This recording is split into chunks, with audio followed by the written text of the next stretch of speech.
اگر آخرت نہیں ہے اور حساب و کتاب کا کوئی دن نہیں ہے، مر کے مٹی ہو کے ختم ہو رہے ہیں لوگ، تو اس کا مطلب یہ ہوا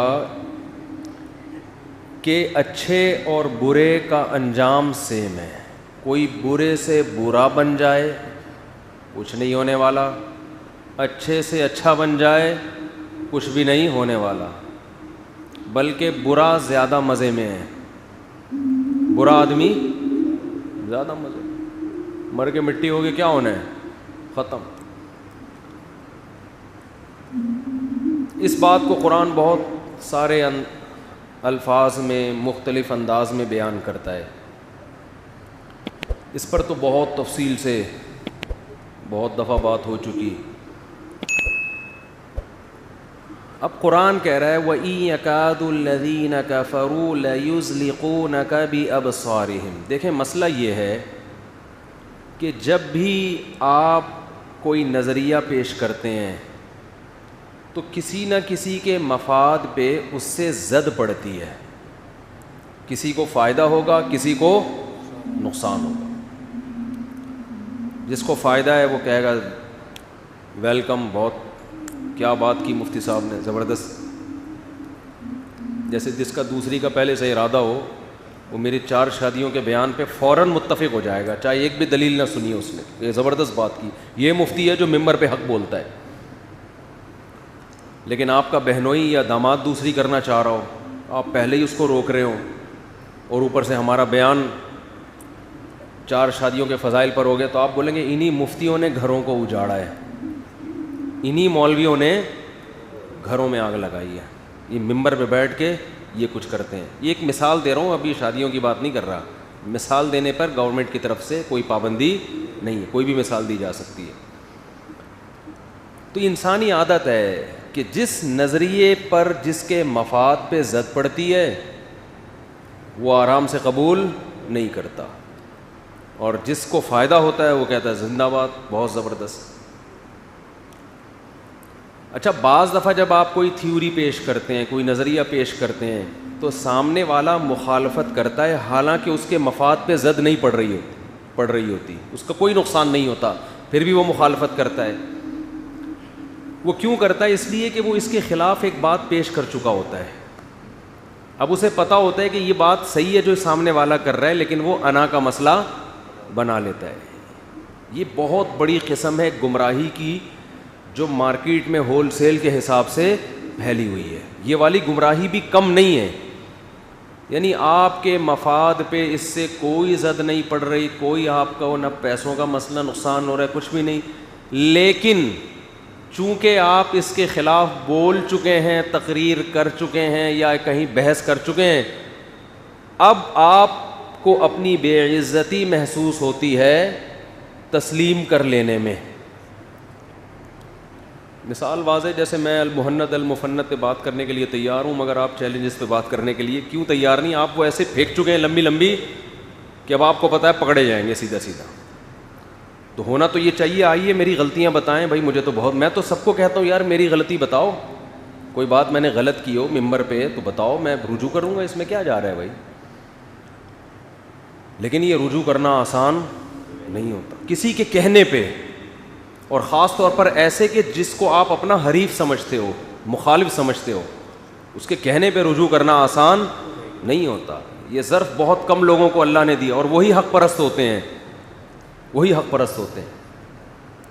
حضرت ابو بکر کا کمال کیوں ہے، صحابہ میں سب سے اونچا مقام کیوں ہے کہ نبی کی دعوت پر پہلی دفعہ میں ہی لبیک کہہ دیا انہوں نے، اپنے باپ دادا کی رسومات، اپنا کلچر، خاندانی پرمپرا، اس کو ذرا بھی رکاوٹ نہیں سمجھا، اور بھی ایمان لائے مگر تھوڑا سا سوچ کے، پہلے دشمنی کی، مخالفت کی، اس کے بعد جا کے ان کی سمجھ میں آیا۔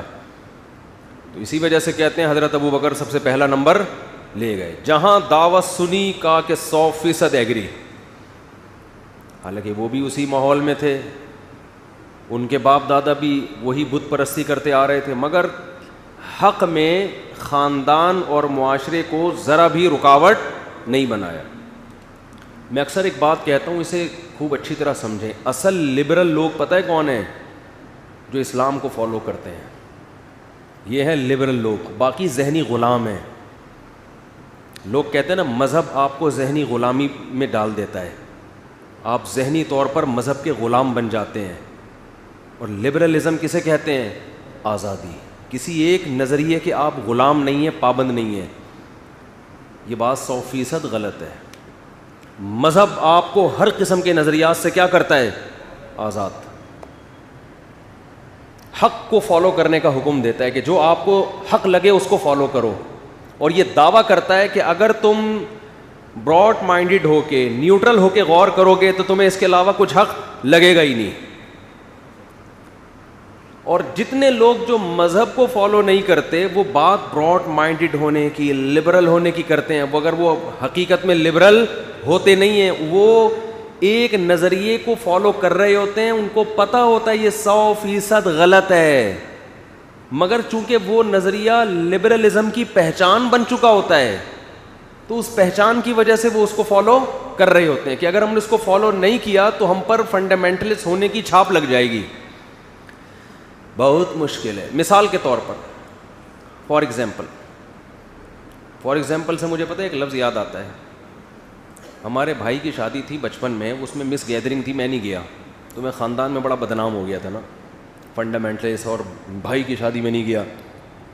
تو ہمارے ایک رشتہ دار ہیں, وہ انگلش بہت بولتے تھے, ابھی بھی بولتے ہیں, اللہ ان کی عمر برکت دے. تو وہ جب بھی کوئی مثال دینے ہوتے نا, فار ایگزامپل میں میری مثال دیتے جیسے تم شادی میں نہیں گئے چھیڑنے کے لیے نا کچھ.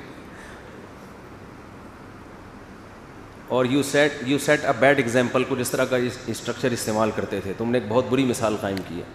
تو جب بھی میں جاتا ہوں نا فار ایگزامپل, مجھے وہ واقعہ ان کا یاد آ جاتا ہے. وہ تھوڑا سا مجھ پہ طنز کرتے تھے کہ جیسے آپ نے بدتمیزی کی اور نہیں گئے.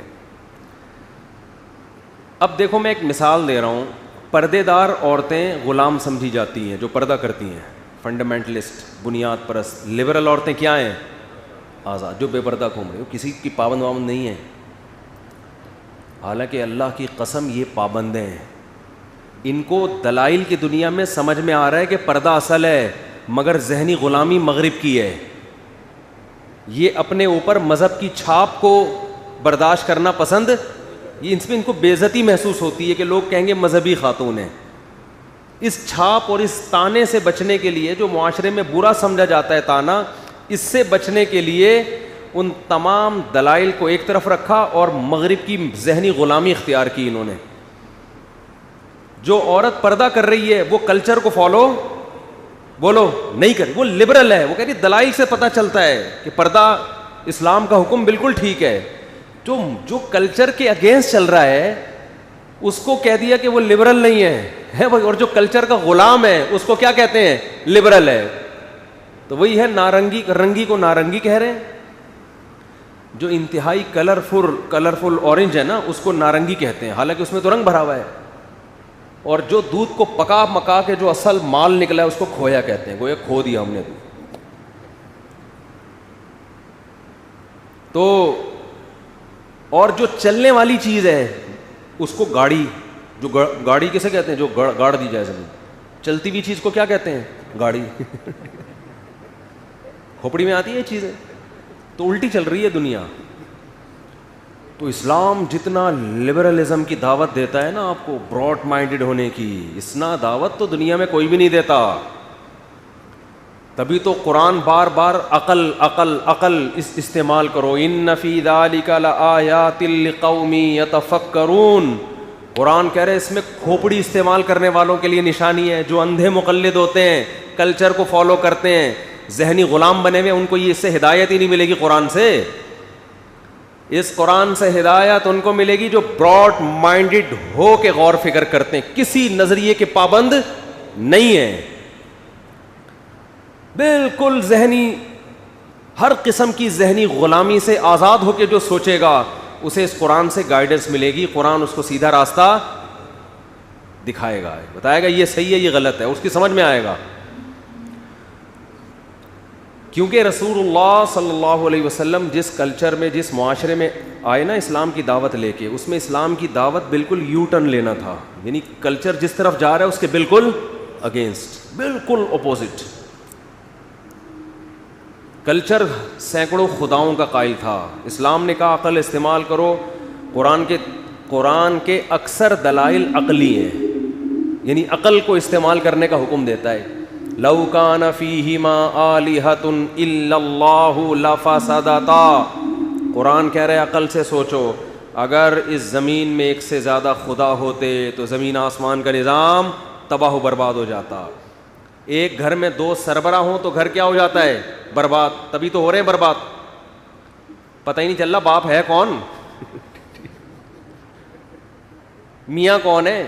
ابھی وہ امریکہ سے ایک دوست آئے ہوئے ہمارے, پتہ نہیں بیان میں بیٹھیں کہ نہیں بیٹھے, وہ کہہ رہے ہیں امریکہ میں جو بیوی ہے وہ میاں ہوتی ہے, جو میاں ہوتا ہے وہ کیا ہوتی ہے, جو لگ رہا ہے سارا ہوتا ہے.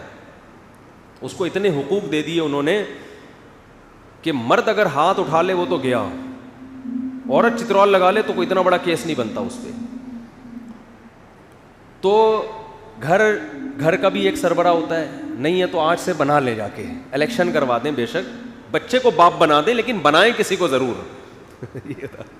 یہ جو گھر میں اتنے فسادات ہو رہے ہیں نا, اس کی وجہ یہ ہے کہ گھر میں ایک امیر کی اطاعت, اللہ نے تو بنا دیا شوہر کو نا, باپ کو بنا دیا, شوہر کو بنا دیا, لیکن اگر آپ کو اللہ والا حساب سمجھ میں نہیں آ رہا ہے تو چلو یار الیکشن کرا کے بیوی کو بنا دو, بچے کو باپ بنا دو, لیکن جب اختلاف ہوگا تو چلے گی کس کی؟ ایک کی. اس سے گھر میں سکون ہوگا. اس کے علاوہ تعویذ گنڈوں سے وظیفوں میں ٹائم ضائع مت کرو, کخ بھی نہیں ہونے والا اس سے.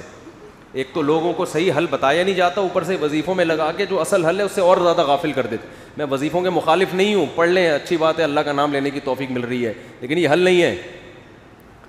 اور ہمارے ملک بھی کیوں نہیں چل پا رہا ہے پتہ ہے؟ ایک آدمی کے ہاتھ میں پاور ہی نہیں ہے, پتہ ہی نہیں چل رہا کس کمبخت کا کام سڑکیں ٹھیک کرنا ہے, گٹر کے ڈھکن کون لگائے گا, کس کو گالیاں دیں, کس کو برا کہیں. جب بھی آپ کراچی میں امن کی بات کرو تو یہ فلاں کا شعبہ ہے.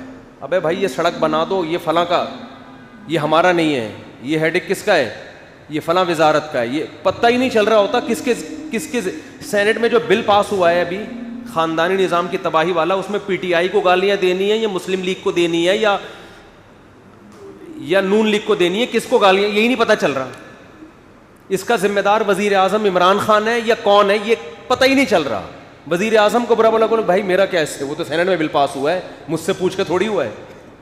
تو عجیب کھچڑی چل رہی ہے. جس قوم میں, جس ملک کو یہی نہیں پتا ہو کہ کس کے ذمے کیا کام ہے, اس میں ترقی کے خواب دیکھنا حماقت ہے. تو صدارتی نظام ہونا چاہیے جیسے امریکہ میں ہے, ہر چیز کا ذمہ دار ڈونلڈ ٹرمپ نکلتا تھا, صحیح ہے نا. تو یہاں تو کچھ ہے ہی نہیں.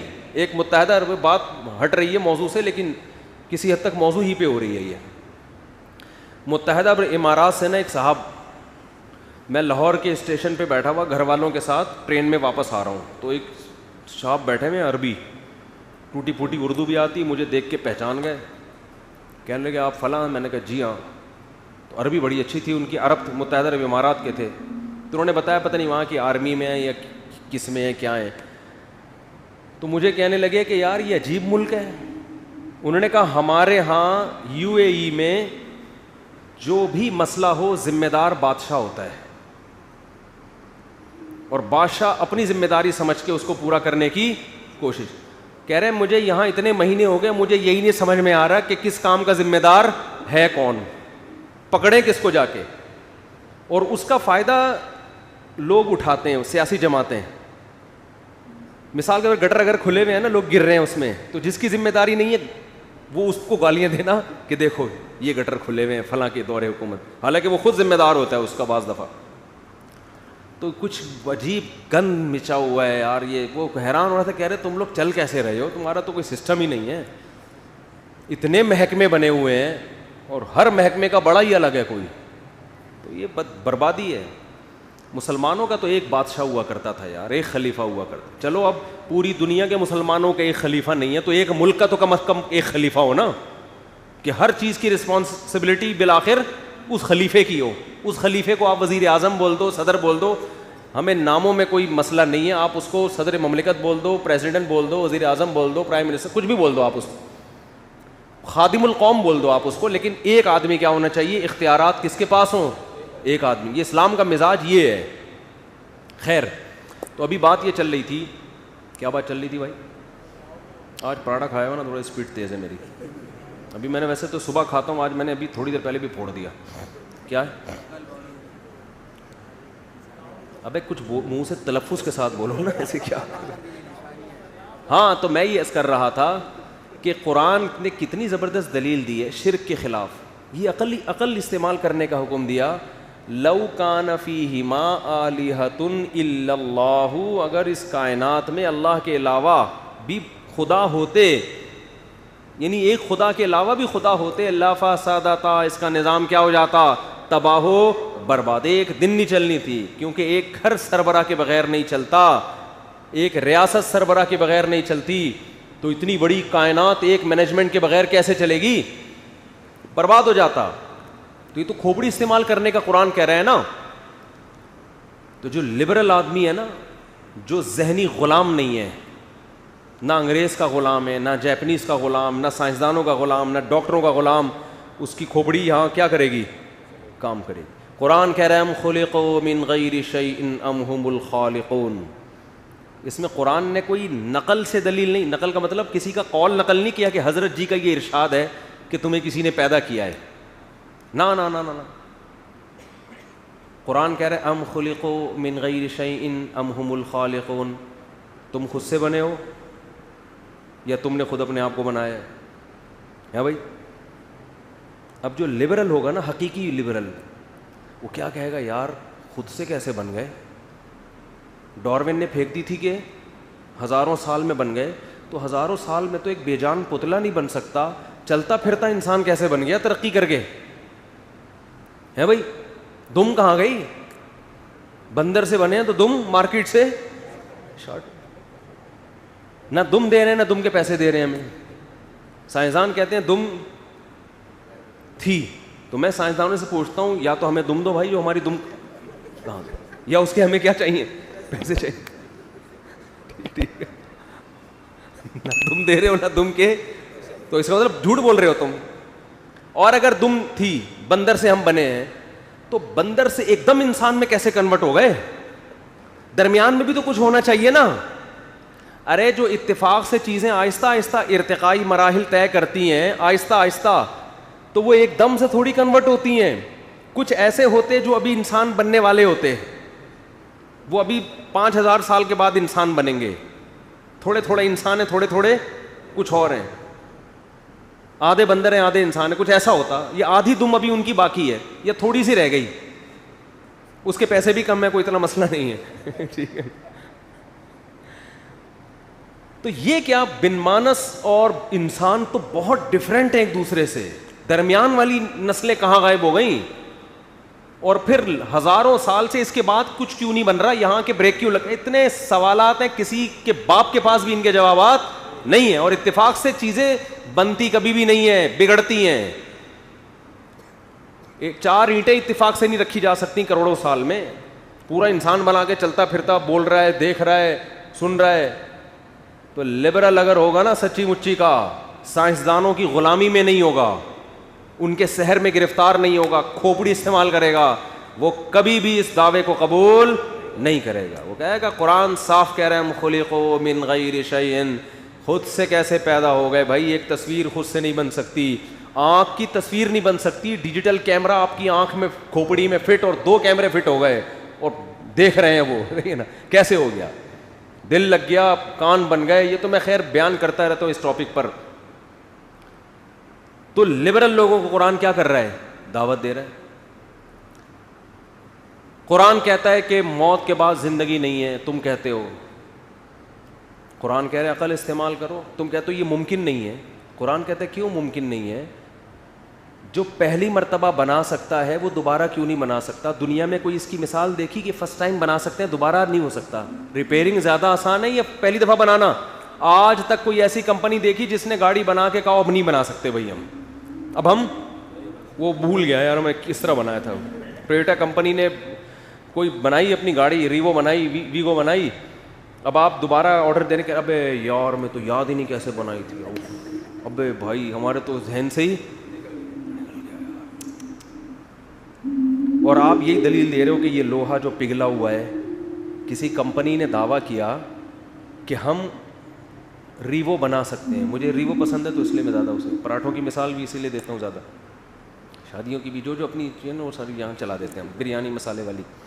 اچھا خیر, تو آپ گئے کمپنی کے پاس, کمپنی نے کہا ٹھیک ہے بھائی آپ آرڈر بک کرائیں, ابھی گاڑی مارکیٹ میں ختم ہوگی, اکثر تو 6 مہینے بعد ہی مل رہی ہوتی ہے نا, تو ابھی وہ بنے گی گاڑی. آپ نے کہا کیسے بناؤ گے؟ انہوں نے کہا یہ لوہے سے بنتی ہے, اسٹیل سے بنتی ہے اور یہ سب چیزیں ہوتی ہیں. آپ نے کہا یہ لوہا اٹھا کے لے, اس کو ریوو بنا سکتا ہے کوئی ہے؟ اس لوہے, یہی سوال ہوتا ہے نا ان کا. ہڈیوں کو لے جا کے, یہ ہڈی قبرستان کی مردے کی ہڈی, اس پر یہی تو لبرل لوگوں کو اشکال ہوتا ہے کہ یہ کیسے انسان بن سکتا ہے دوبارہ. قرآن کہتا ہے قبر میں جا کے مٹی ہو کے ختم بھی ہو جاؤ گے, گدھے گھوڑے جو ہے نا, جو گوشت خور جانور ہے وہ کھا بھی جائیں گے, کیڑے بھی کھا جائیں گے, تو اس کے بعد بھی اللہ تمہیں دوبارہ انسان بنا کے کھڑا کر دے گا, مٹی سے دوبارہ بنائے گا تمہیں. تو لبرل لوگ کیا کہتے ہیں, یہ ہماری کھوپڑی میں نہیں آتا, حالانکہ آتا ہے کھوپڑی میں. اس لیے کہ قرآن یہ دعویٰ تھوڑی کر رہے ہیں کہ تم بناؤ گے. قرآن کیا دعویٰ کرتا ہے؟ اللہ کہہ رہا ہے میں بناؤں گا. اب ایک گنوار دیہاتی کے پاس آپ جاؤ کہ اس لوہے سے اور اس بھٹی میں آپ کو دے رہا ہوں, یہ لوہا دے رہا ہوں, یہ اسٹیل دے رہا ہوں, آپ اس سے کار بنا کے دکھاؤ. کہے گا بھائی یہ میرے بس کی بات نہیں ہے, تم کیسا کام کر رہے ہو. لیکن یہی مطالبہ آپ کمپنی سے کرو جو پہلی دفعہ گاڑی بنا چکی ہے, تو یہ مطالبہ کیا ہوگا؟ درست ہوگا. اس پہ آپ اعتراض تم لوہے سے کیسے بناؤ گے, وہ کہیں گے بھائی ایسے بنائیں گے جیسے پہلی دفعہ بنا دی ہم نے, ٹھیک ہے نا, دوبارہ بنا دیں گے, دوبارہ اس سے اچھی بنائیں گے. پہلی دفعہ میں تو تجربے میں کچھ چیزیں دائیں بائیں ہو جاتی ہیں. تبھی جو نیا ڈاکٹر بناؤ اس سے علاج نہیں کرایا کرو, صحیح بتا رہا ہوں میں آپ. علاج ہمیشہ بوڑھے ڈاکٹر بوڑھے حکیم سے کراؤ. یہ شروع میں وہی ہوا ہے, ایک حکیم صاحب قبرستان سے گزرتے ہوئے منہ پہ کپڑا ڈالتے تھے, لوگوں نے پوچھا کہ ارے شرم آ رہی ہے, سارے میرے پہنچائے ہوئے ہوتے ہیں. تو یہ نئے جو ہے نا شروع میں ایسے ہوتے ہیں, وہ تجربے کر کے پھر جا کے ماہر بنتے ہیں وہ. تو اب کیا ہے کہ کمپنی کے لیے دوبارہ بنانا کوئی مشکل نہیں ہے. حالانکہ گاڑی کی بھی جو میکینزم ہے کتنا عجیب ہوتا ہے, ہمارے لیے تو وہ بھی عجیب ہے. بٹن دباؤ اسٹارٹ, ادھر بٹن دباؤ شیشے کھل رہے ہیں, اے سی چل رہا ہے. آٹومیٹک گاڑیاں وہ جو کروز پہ کر لیتے ہیں, 120 پہ لگایا بیٹھ گئے آرام سے, وہ چلے جا رہی ہے. عجیب سسٹم ہے یار. اب دوبارہ گاڑی بنانا کمپنی کے لیے یہ عجیب بات نہیں ہے. یا ایک بنایا نہ ہوتا نا, میں اگر کہوں کہ میں بنا کے دکھاؤں گا, آپ بولے بھائی یہ کھوپڑی میں نہیں, لیکن جو بنا چکا ہو اس کے لیے دوبارہ بنانا, اس کے لیے سائنسدانوں سے پوچھنے کی ضرورت نہیں ہے. لوگ یہ سائنسدانوں سے پوچھ رہے ہوتے ہیں کہ میڈیکلی آپ پروف کر کے دکھائیں کہ انسان دوبارہ زندہ ہو سکتا ہے. صحیح ہے نا, یہ اس کا ٹاپک ہی نہیں ہے. جس نے بنایا اس سے پوچھیں کہ اللہ تو نے فرسٹ ٹائم بنایا, دوبارہ بنا سکتا ہے؟ اللہ کہے گا کیوں نہیں بنا سکتا. وَهُوَ بِكُلِّ خَلْقٍ عَلِيمٌ. اللہ فرماتے میں نے تو ایک طرح کا تمہیں دکھایا ہے کہ ایسے بنتے, میں ہر طرح سے بنانا جانتا ہوں. اور وہ ایک طرح ہی خدا کی قسم اتنا عجیب ہے کہ کسی فیکٹری میں کار کا بننے کا عمل اتنا عجیب نہیں ہے جتنا ماں کے پیٹ کی فیکٹری میں انسان کا بننے کا عمل ہے.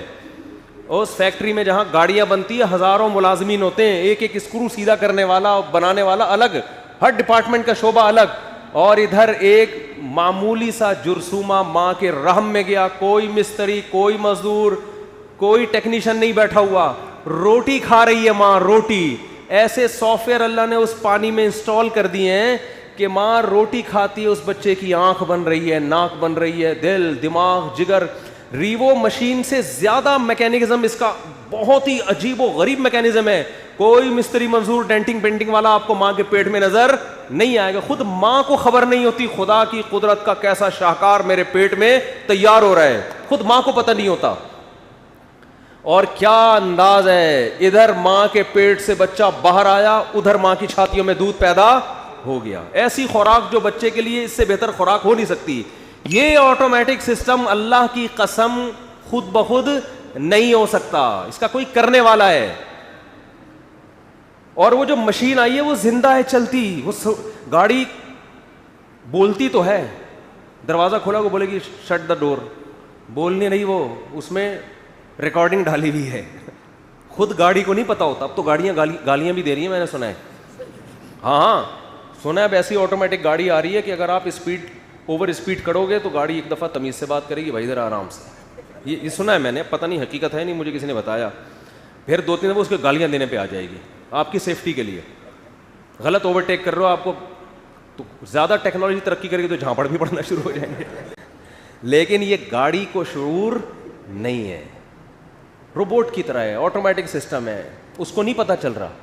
اس کی گالیوں سے کبھی بھی آپ متاثر مت ہو. آپ یہ نہ سمجھو کہ سچی مچی کا غصہ کر رہی ہے, جیسے وہ سیٹ بیلٹ نہ باندھے تو ٹوٹ ٹوٹ کرنا شروع کر دیتی ہے نا, ٹینشن میں آدمی کہتا ہے چلو یار سیٹ بیلٹ ہی باندھو, تو گاڑی کو تھوڑی کوئی فرق پڑتا ہے. لیکن انسان کی جو مشینری تیار ہوتی ہے نا ماں کے پیٹ میں, بچہ روتا بھی ہے اور ہنستا بھی, اس کے جذبات ہیں, محبت بھی کرتا ہے, نفرت بھی کرتا ہے, اس کے جذبات ہیں. وہ اگر گالی دے گا تو اس کا مطلب سچی مچی کی دے رہا ہے, اس کو غصہ آ رہا ہے, حقیقت ہے. وہ اگر مسکرائے گا تو روبوٹ والا کی مسکراہٹ نہیں ہے, یہ حقیقی مسکراہٹ ہے. ایسا خلق الموت والحیات, قرآن کہہ رہا ہے وہ اللہ ہے جس نے موت اور زندگی کو پیدا کیا. اتنی ترقی کے باوجود اب تک حیات پیدا نہیں. حیات پیدا ہونا تو دور کی بات, سائنسدان حیات کو ڈیفائن نہیں کر سکیں اب تک. یہ حیات ہے کیا, زندگی کی ڈیفینیشن کیا ہے, زندگی کو ڈیفائن نہیں کر سکے, یہ ہے کیا چیز. اور قرآن کہہ رہے میں نے تمہاری اتنی کھوپڑی بنائی نہیں ہے کہ تمہیں زندگی کی ڈیفینیشن سمجھ میں آ جائے. روح ہے نا, روح ہے, جسم میں ہوتی ہے, آدمی چلتا پھر, وہی باڈی ہے, فٹ فاٹ ہے, مرا ہوا ہے. تو کیا ہوا, قرآن کہہ رہے روح نکل گئی. لوگوں نے پوچھا نبی سے کہ روح کیا ہے, قرآن نے کہا وما اوتیتم من العلم الا قلیلا, روح کا سمجھنا تمہارے مینٹل لیول سے اوپر کی چیز ہے. اتنا علم, اتنی نالج اللہ نے تمہیں دی نہیں ہے, تمہاری سمجھ میں نہیں آئے گا. تو زندگی اور ایسے کچھ میڈیکل سائنس کی کچھ حقیقتیں ہیں جو اب تک ڈاکٹر حل نہیں کر سکے. مجھے ایک ڈاکٹر نے بتایا کہ جب بچہ ماں کے پیٹ میں ہوتا ہے نا تو ہارٹ بیٹ سے ڈاکٹروں کو اندازہ ہوتا ہے کہ یہ زندہ ہو گیا ہے. اچھا یاد رکھو, اسلام میں زندگی کی جو ڈیفینیشن حدیث میں ہے وہ کچھ اور ہے. میڈیکل سائنس میں ہارٹ بیٹ کو حیات کہا جاتا ہے, لیکن اسلام میں حیات اس بچے میں خاص نوعیت کا شعور پیدا ہو جائے. مثال کے طور پر یہ جو پودے ہیں نا, یہ میڈیکل سائنس کی نظر میں تو جاندار ہیں, اسلام ان کو جاندار چیز قرار نہیں, کیونکہ شعور نہیں ہے. شعور کا مطلب کھوپڑی میں جو سوچنے سمجھنے کا شعور ہوتا ہے. پودے کو لطیفہ سنائے نہیں ہنسے گا, وہ غم کی خبر سنائے نہیں ہوگا, لیکن زندہ ہے وہ. تو بہت سے لوگ ایک اشکال کرتے ہیں کہ حدیث میں آتا ہے کہ بچے کے پیٹ میں 4 مہینے میں جان پڑتی ہے, جبکہ میڈیکل سائنس کہتی ہے کہ وہ تو شروع کے 3-4 ہفتوں میں ہی ہارٹ بیٹ شروع ہو جاتی ہے. تو جبکہ حدیث میں آتا ہے کہ جان بچے میں کب پڑتی ہے, تو لوگ اس پر اشکال کرتے ہیں کہ میڈیکلی تو جان پہلے پڑ چکی ہوتی ہے. تو یہ اس اشکال کی وجہ یہ ہے کہ انہوں نے میڈیکل سائنس میں جس کو حیات کہتے ہیں اور اسلام میں جس کو حیات کہتے ہیں دونوں کی میں فرق کو ملحوظ نہیں رکھا. تو 4 مہینے میں بچے میں خاص قسم کا شعور پیدا ہو چکا ہوتا ہے, جس کو روح پڑھنے سے تعبیر کرتے ہیں. صرف دل کی حرکت کو روح نہیں کہا جاتا. خیر, اور یہ شعور پھر بڑھتا رہتا ہے, چھوٹا ہوتا ہے تو کم ہوتا ہے شعور, پھر ہوتے ہوتے 40 سال میں یہ شعور انتہا تک پہنچتا ہے اور پھر واپس کم ہونا شروع ہو جاتا ہے. احساسات پھر واپس کم, جذبات کم ہو جاتے ہیں نا. 40 سال میں 4 شادیوں کی باتوں میں جو مزہ آئے گا وہ 60 سال میں وہ آدمی کہتا ہے پتہ نہیں کس قسم کی باتیں لے کے بیٹھ. مثال بھی اچھی نہیں لگتی ان لوگوں کو پھر. تو ہر چیز میں صرف یہی ٹاپک نہیں, کھانے پینے میں بھی نہیں آئے گا مزہ, چلنے پھر تفریح کرنا, چلنا پھرنا, ہر چیز میں آدمی کہتا ہے آرام سے بیٹھو یار, کیا مذاق بنایا ہوا ہے, ٹھیک ہے نا, بیٹھے رہو آرام سے, ہنسی خوشی زندگی گزارو. کیا وہ چترال جا رہے ہیں, کبھی کیلاش کی ویڈیو بنا کے بھیج رہے ہیں. تو جب انسان بوڑھا ہوتا ہے تو وہ آرام سے ایک جگہ, سب کے ساتھ ہوگا یہ, کوئی نہیں, ہم سب کے ساتھ ہونے والا ہے یہ. تو شعور بڑھتا چلا جاتا ہے, پھر وہ شعور آہستہ آہستہ کم ہوتا چلا جاتا ہے. تو خیر میں یہ عرض کر رہا تھا کہ ڈاکٹر یہ کہتے ہیں, میں نے خود ایک ڈاکٹر سے سنا ہے کہ بچہ جب ماں کے پیٹ میں ہوتا ہے تو ہمارا دل جو دھڑکتا ہے نا, یہ دماغ سے کرنٹ جاتا ہے جو دل کو چارج کرتا ہے, جس سے دل کیا ہوتا ہے بھائی, کسی بھی چیز کو موومنٹ کے لیے انرجی تو چاہیے نا. بھائی وہ نیوٹن کا قانون ہے کہ کس کا ہے کہ جو چیز ساکن ہے وہ ہمیشہ کیا رہے گی, ساکن, جب تک کوئی محرک نہ ہو, اور جو متحرک ہے وہ ہمیشہ چلتی رہے گی جب تک آگے کوئی اسپیڈ بریکر نہ ہوئے. یہ میری اپنی اسٹائل ہے.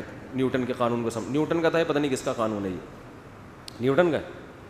اچھا تو ظاہر ہے دل کو بھی ہلنا ہے نا, تو جب تک کوئی ہلائے گا نہیں دل تھوڑی ہلے گا.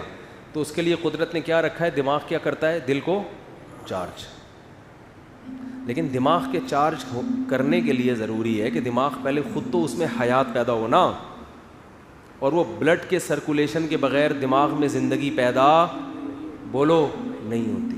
اور بلڈ کا سرکولیشن ہارٹ بیٹ کے بغیر ممکن نہیں ہے. دل جب تک دھڑکے گا نہیں تو دماغ کرنٹ نہیں پھینکے گا, اور دماغ جب تک کرنٹ نہیں پھینکے گا تو دل دھڑکے گا نہیں.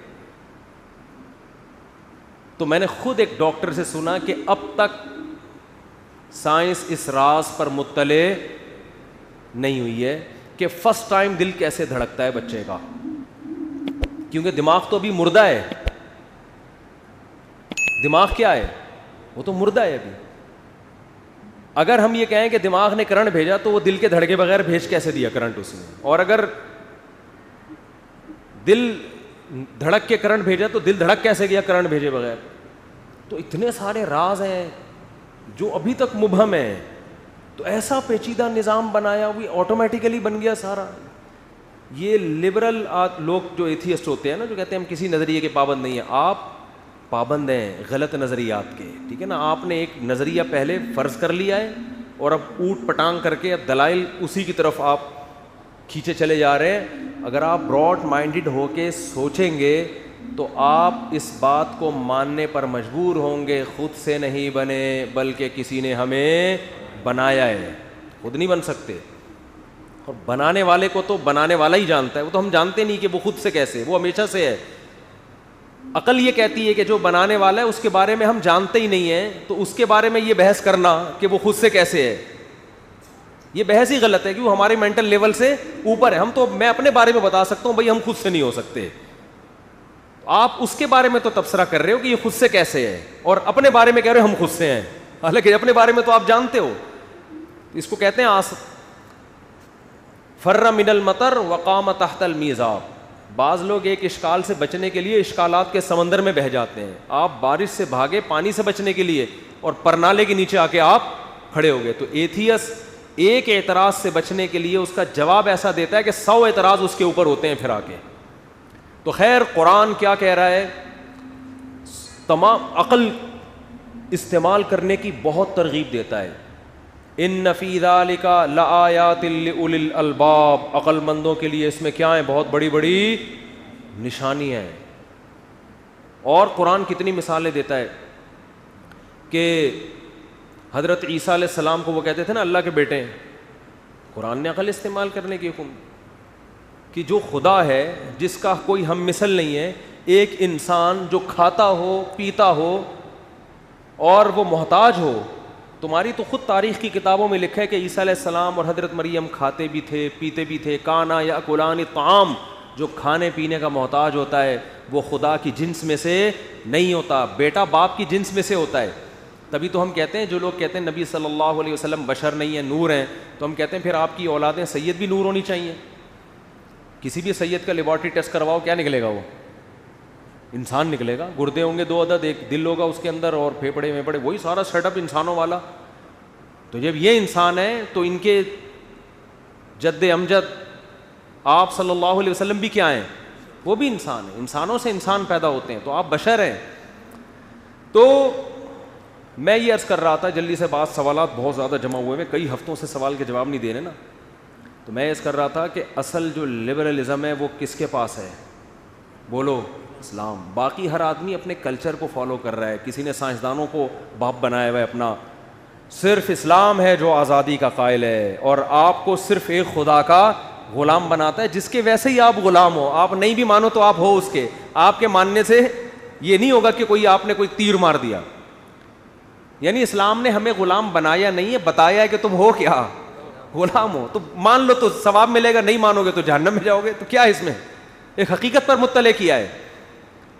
خدا کی قسم, آزاد اس دنیا میں صرف وہ لوگ ہیں جو مذہب کو فالو کرتے ہیں. وہ کسی کے غلام, اپنے باپ کے غلام نہیں ہوتے. وہ باپ کی اطاعت کر رہے ہیں خدا کے کہنے پر. جہاں خدا نے منع کر دیا وہ اپنے باپ کی نہیں مانتے. قرآن نے کہا نا ولا تطیعہما کہ شرک کے معاملے میں ماں باپ کو فالو مت کرو. لبرل لوگ اپنے باپ دادا کے دین کے مذہب پر ہوتے ہیں اکثر. اسلام کہہ رہے اگر تمہارے باپ اور ماں تمہیں غلط کام کا حکم دیں, ناجائز کام کا حکم دیں, تو قرآن کہہ رہے ہیں ان کو تم نے فالو نہیں کرنا, لیکن سلوک اچھا کرنا ہے, پھر بھی حسن سلوک کرنا ہے, فالو نہیں کرنا. تو اس سے پتہ چلتا ہے ہم تو حقیقی غلام جسے کہتے ہیں, مجازن تو کہہ دیے جاتے ہیں میں اپنے والد کا غلام ہوں, میں فلاں کا غلام ہوں, میں فلاں کا غلام ہوں, لیکن حقیقی غلام ہم صرف کس کے ہیں؟ اللہ کے ہیں, جس نے ہمیں پیدا کیا. تو یہ جو ہے نا آپ کو ایک خدا کی غلامی سے, جو نام نہاد لبرل لوگ ہیں, ایک خدا کی غلامی سے نکال کے کوئی آپ کو کلچر کا غلام بنا رہا ہے, کوئی اپنے کلچر کا, کوئی مغربی کلچر کا. ابھی یہ جو سینٹ میں بل پاس ہوا یہ کیا ہے؟ یہ اسمبلیوں میں غلام ذہنیت کے لوگ بیٹھے ہوئے ہیں جو کہہ رہے ہیں کہ آپ اپنے بچے پہ ہاتھ نہیں اٹھا سکتے, ڈانٹ بھی نہیں سکتے. بے تحاشا مار پیٹ تو ویسے اسلام نے پابندی لگائی ہے اس پہ, لیکن اسلام اجازت دیتا ہے باپ کو کہ بھائی تربیت کے لیے بچے پہ ہاتھ اٹھا سکتے ہو. تو یہ کہہ رہے ہیں نہیں اٹھا سکتے, تو اس کا مطلب اب بچوں کے بجائے کیا پیدا ہوں گے؟ باپ پیدا ہوں گے. حقیقت ہے نا, اور ہونا شروع ہو گئے ہیں, نظر آ رہے ہیں.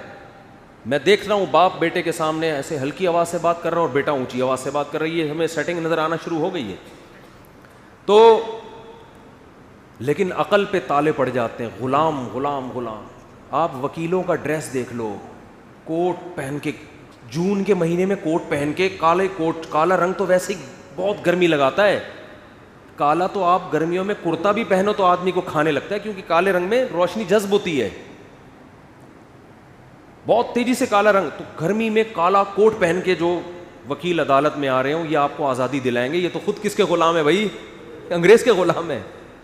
ان کے ملک میں ٹھنڈک ہے, سردی ہے, وہاں یہ کوٹ سمجھ میں آتا ہے, تم کیوں؟ لیکن وہی ہمارے ایک استاذ کہہ رہے تھے انگریز جو پتلون چھوڑ کر گیا وہ انہوں نے چڑھا لیے, پتلون چینج کرنے کے لیے تیار نہیں ہے. اور یہ کہتے ہیں مولوی لوگ نظریاتی غلام ہیں, مولوی لوگ تمہیں, مولوی کسی کی غلامی میں نہیں لے کر آتا تمہیں, وہ اپنی غلامی میں نہیں لا رہا تمہیں. یہ پادری ہیں جو آپ کو مذہبی, جو دوسرے مذاہب کے جو مذہبی رہنما ہیں نا وہ اپنا غلام بناتے ہیں. اسلام میں جو اہل حق علماء ہیں وہ کسی کو اپنا غلام نہیں بناتے. اس کی سب سے بڑی دلیل یہ کہ ہندوازم میں کوئی گناہ کرتا ہے تو پنڈت کے پاس جانا پڑتا ہے, عیسائیوں میں کوئی گناہ کرتا ہے تو کہاں جائے گا؟ پادریوں کے پاس. آغا خانیوں میں کوئی گناہ کرتا ہے تو کہاں جائے گا؟ پرنس آغا خان کے پاس. اسلام کیا کہہ رہا ہے؟ کسی سے گناہ ہوا کسی مولانا کے پاس نہیں جانا. اور مولانا بھی بتا رہے ہوتے ہیں من یعمل سوءا او یظلم نفسہ ثم یستغفر اللہ, جس سے بھی گناہ ہو جائے, اپنی جان پہ ظلم کر بیٹھے, اللہ سے کیا کرے؟ غلام کس کے ہیں؟ اللہ کے. اللہ سے ہاتھ اٹھا کے معافی مانگے, یجد اللہ غفور الرحیم, اللہ فرماتے ہیں اللہ کو وہ غفور اور رحیم پائے گا. ڈائریکٹ کس سے؟ اللہ سے. کوئی واسطہ نہیں ہے درمیان میں, کوئی واسطہ نہیں ہے. یہ جو لوگ کہتے ہیں نہیں اللہ تک پہنچنے کے لیے درمیان میں واسطہ چاہیے, وہ دیگچی اور پانی اور آگ کی مثالیں دیتے ہیں. آگ ڈائریکٹ پانی تک نہیں پہنچ سکتی, درمیان میں دیگچی کا کیا چاہیے؟ یہ بھی فضول سی مثال ہے. ڈائریکٹ اللہ تک. وَأَنَّ الْمَسَاجِدَ لِلَّهِ فَلَا تَدْعُوا مَعَ اللَّهِ أَحَدًا. دعائیں مانگنے کی جگہ کیا ہے؟ مسجد ہیں. مسجد میں کسی کی تصویر لگانے کی اجازت نہیں ہے تاکہ شرک نہ پھیلے. دنیا کی ہر قوم میں, ہر مذہب میں تصویریں ہوتی ہیں ان کی مذہبی رہنماؤں کی. آپ نے آج تک عالم اسلام میں کسی مسجد میں کسی مذہبی اسکالر کی تصویر نہیں دیکھی ہوگی. اگر لگی ہوتی تو سب سے پہلے صحابہ محمد صلی اللہ علیہ وسلم کی تصویر مسجد نبی میں لگاتے. لیکن اسلام نے شخصیت پرستی کو ایسا جڑ سے اکھاڑا ہے کہ نبی نے سب سے پہلے اپنی تصویر سے منع کیا اور فرمایا جو لوگ تصویریں بناتے ہیں قیامت کے دن ان من اشد الناس عذابا, سب سے سخت ترین عذاب ان کو ہوگا. تو اسلامی ہسٹری مذہبی عبادت گاہوں میں ہمیشہ سے تصویروں سے پاک, تاکہ یہاں آ کے صرف اللہ یاد آئے. ایسا نہ ہو کوئی کسی تصویر پہ یا کسی کی یادگار ہو اس پہ جھکنا شروع کر دے. تو اسلام تو آپ کو بھائی ہر طرح کی غلامی سے کیا کر رہا ہے؟ نکال رہا ہے. ایسا یہ جب ہندوستان میں انگریز آیا نا, انگریز, تو اس نے سب سے پہلے دینی مدرسوں کو ختم کرنے کی کوشش کی. اور یہ لارڈ میکالے وغیرہ نے لکھی ہے یہ بات, موقع ملا تو اس کے حوالے کے ساتھ میں انشاءاللہ آپ کی خدمت میں پیش کروں گا. اس نے کہا یہاں ہندوستان میں ایک غریب مدرسے میں چٹائی پہ بیٹھ کے علم حاصل کرنے والے میں اتنا کانفیڈنس ہوتا ہے, چٹائی پہ بیٹھا ہے, نہ کوئی اسکالرشپ اس کی, چندوں کے پیسوں پہ وہ پڑھا ہے, غریب لوگ, لیکن وہ علم حاصل کرنے کے بعد اس میں کانفیڈنس ایسے ہوتا ہے, بات ایسے کرتا ہے جیسے آکسفورڈ یونیورسٹی سے پڑھا ہوا وہ. یعنی ہم اتنے وسائل خرچ کر کے جو کانفیڈنس پیدا کر رہے ہیں, یہاں مدرسوں میں چٹائیوں پہ بیٹھ کے علم حاصل کرنے والوں میں وہ کانفیڈنس, یہ کس چیز کا کانفیڈنس ہے؟ یہ اپنے حق پر ہونے کا احساس ہے کہ جو ہم نے پڑھا ہے وہ کیا ہے, وہ ایسا سسٹم ہے جو دنیا میں کسی کے پاس نہیں ہے. میں نے بھی نیچے بیٹھ کے پڑھا ہے.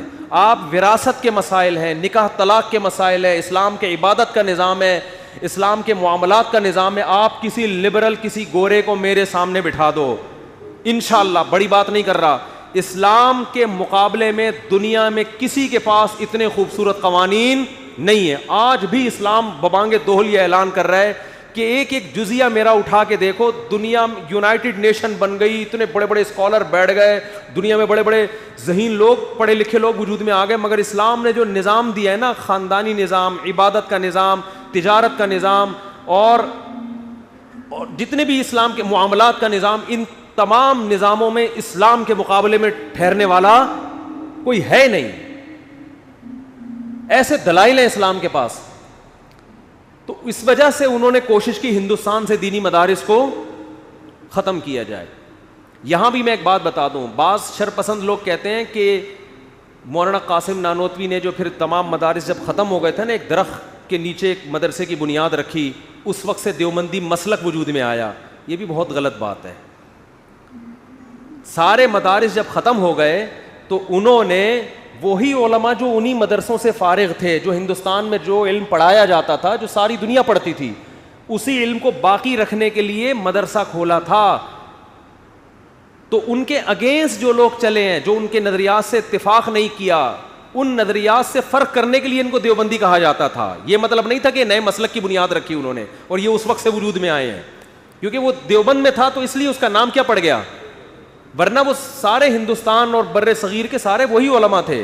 کوئی نیا مسلک کی بنیاد نہیں رکھی, نہ ان کے کوئی نئے عقیدے, نہ ان کی کوئی نئی بنیاد. نام یہ پڑ گیا اس لیے کہ ان کے اگینسٹ کچھ لوگ چلے تھے, ان سے فرق کرنے کے لیے. تو خیر, تو حقیقی معنی میں آپ کو براڈ مائنڈڈ کون بناتا ہے میرے بھائی؟ اسلام بناتا ہے. ہر بات عقل سے کرتا ہے, اور آپ کو ہزاروں لاکھوں انسانوں حتیٰ کہ اپنے کلچر کی غلامی سے نکال کے کہاں لے کر آتا ہے؟ اللہ کی غلامی کی طرف. اس پہ آپ کو اطمینان ہوتا ہے کہ میں جو کچھ کر رہا ہوں صحیح کر